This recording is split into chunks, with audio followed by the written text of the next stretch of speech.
A dreary gloom settled into the small town. Mornings of late seemed a harbinger of decay. The sun never deigned to warm the earth. Instead, only a dank wetness clung to everything and everyone. Time stood still, and no one quite remembered the day.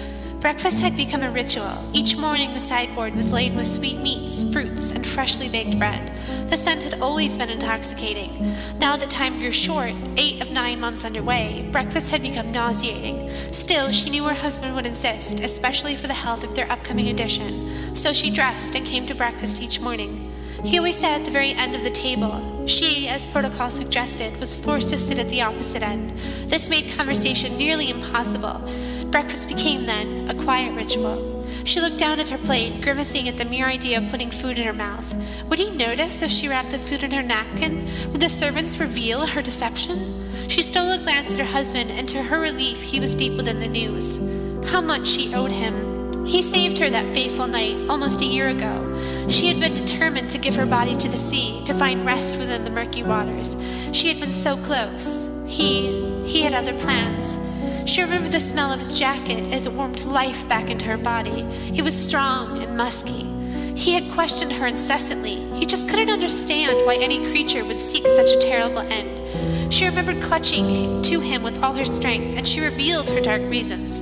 The murder of her brother by a trusted husband, the murder of her husband, murderer conveniently unnamed, the pending death of her mother, and the final robbery of each pound. He listened. She remembers staring at him. There had been hope in his eyes, hope for another life. He had taken her home that very night. He told her that no man on earth could leave such a tortured soul to her own devices. She knew then that he would keep her forever, and she could be safe again. A fortnight later, he claimed her as his own. She smiled sadly at her husband. She would never love him. In fact, she doubted very much if she would ever love anything again, even the unborn growing within. He would never know how much she had needed him, how much she needs him. He was the only... A sudden rap at the door shook her reverie. Her husband looked up, his brows furrowed. He said something about the devil, and who could it be? She watched him leave the room and strained to hear the latch creak. Only indistinct murmurs tickled her ears, despite the quiet room. Perhaps it was the doctor. He had mentioned stopping by soon to check her progress. She grabbed the food and quickly wrapped it in her napkin. They would force her to eat if they knew that she didn't care for the babe's health. Not really. Her husband once again interrupted her thoughts. He told her to wait here for his return. A Chief Inspector Heat had arrived, and he needed to speak with her husband in quiet. "Eat well, dear," he said. With that, he left, never bothering to look at her face. The blood had drained from her body, and she shivered uncontrollably. Had they finally found her? Was she to be strung up with a babe inside, 2 for the price of 1? A lump of fear nearly strangled her. It took every ounce of strength to stumble towards the door. She had to hear. She had to know. Sudden pain gripped her stomach. The baby was fighting against her. She bit her lip, holding onto the door to settle herself and the unborn thing within. As the spasm passed, she pushed herself forward, clawing her way towards the door room. It was open! Just a hair, but enough to hear. Creeping quietly, she approached the door and stood still. A wife must always listen in secret to learn her fate. She knew this well. They were laughing? Did they find her murder, her secret amusing? A silly woman who tried to free herself? Would they laugh as they hung her, a 12-foot drop? She shivered more. This couldn't be! She crept closer to peer within. Her husband held the paper and was pointing at something. They were laughing at the news. Oh, God! She would have fainted had something not continued to drive her to know more. The Chief Inspector handed her husband a large bundle as he apologized for its late delivery. He explained that tracking Mrs. Verloc down had been quite difficult. She felt her heart tremble and quicken. What was in the bundle? Could it be the knife she buried within her husband's chest? Was it to be her end as well? Her husband thanked the inspector and the bundle was set aside. He never opened it, never deigned to peer inside. Did he already know? Was this some elaborate ruse to force a confession? Her heart thundered in her ears. Why were they toying with her? Why did they set the bundle down? She concentrated, calming the thunder, to listen more closely. Her husband had asked the inspector about the details of something, some case. He said that English news was hard to come by here in France. The inspector seemed overly excited to share. His voice sounded quite satisfied. It was a damned hard case. The body was found early in the morning. See, the man was to be arrested under suspicion of a bombing. The house was in a sorry state. Someone had burgled it. Broken plates, a disorderly table, an empty till, all pointed toward shifty business.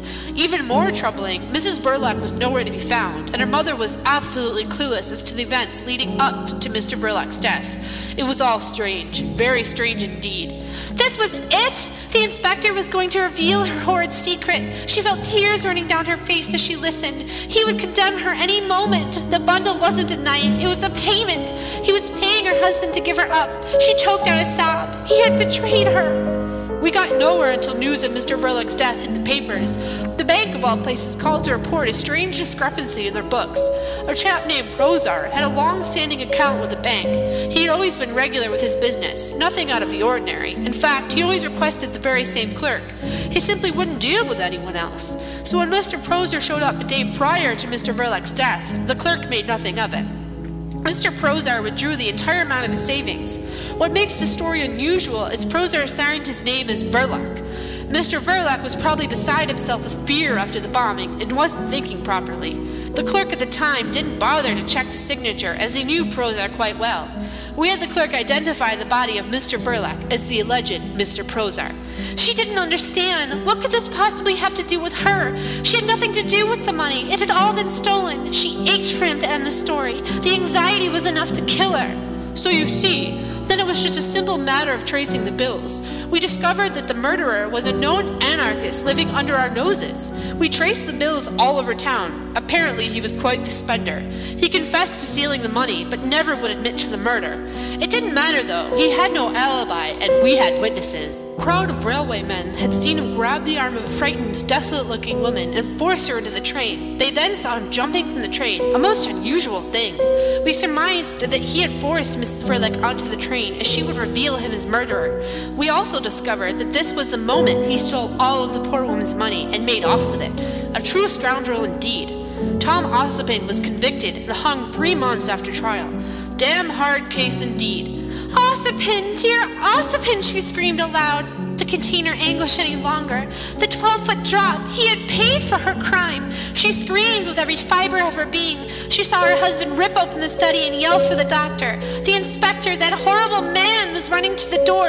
The baby! The baby! He kept shouting about the baby. She couldn't understand. The anxiety had enfeebled her. Her mind was ablaze with guilt. She didn't even realize she had fallen. A curious wetness chilled her and brought her body to focus for an instant. She was lying in a puddle of blood. The thing was coming! Horror consumed her. She touched the sticky blood and shook with violent memories. Memories of a murdered husband. Murder! Murder! She screamed these words over and over again. The baby was coming. The pain was mounting. The thing, that bloody thing, was ripping its way out. Murder! She howled. Her husband tried in vain to console her. She could see the guilt plain on his face. He would forever blame himself for putting her in this state. He would hate himself for allowing the inspector to reveal the name of her husband's murderer.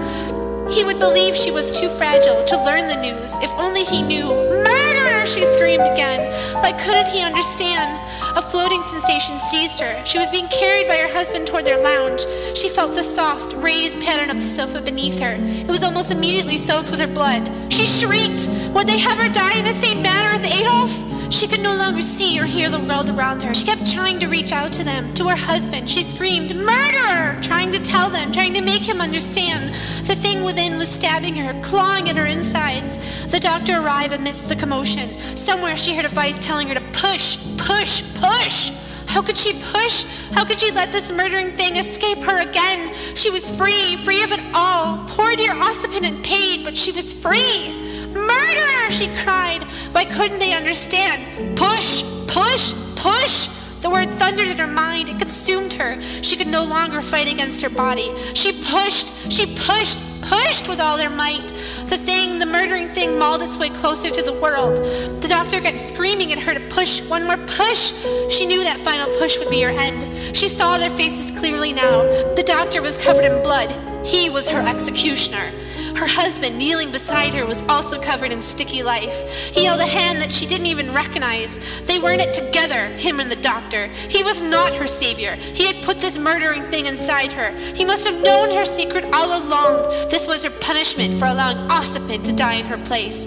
Push, push, push! She pushed one last time. The pain was unimaginable. The thing burst forth in a curtain of blood, screaming for life. For a brief moment, she looked down at the horrible, murdering thing. And for a moment, she smiled. Stevie. Her husband shrieked, and all was sweet, sweet darkness.